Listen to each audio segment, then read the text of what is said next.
ఒక చిన్న గ్రామం అంచున అడవికి దగ్గరగా ఒక అవ్వ ఉండేది. ఆమె చాలా దయగలది. ప్రతి ఉదయం ఇంటి ముందు కూర్చొని పక్షులకు గింజలు వేయడం ఆమె అలవాటు. ఒకరోజు అడవిలోనించి ఒక చిన్న జింక అవ్వ ఇంటి దగ్గరకు వచ్చింది. అది గాయపడి భయంతో వణుకుతూ ఉంది. అవ్వ అది చూసి కరిగిపోయింది. పాపం, ఏమైంది నీకు అని మెల్లగా అడిగింది. అవ్వ జింకకు నీళ్ళిచ్చి గాయాన్ని శుభ్రం చేసి మందు పెట్టింది. కొన్ని రోజులపాటు జింక అవ్వ ఇంటి దగ్గరే ఉండి కోలుకుంది.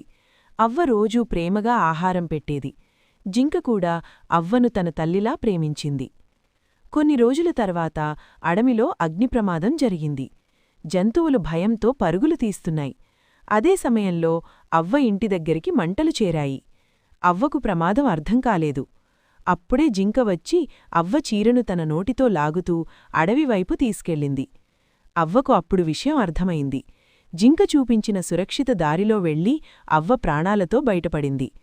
అవ్వ కన్నీళ్లతో జింకను ఆలింగనం చేసుకుంది.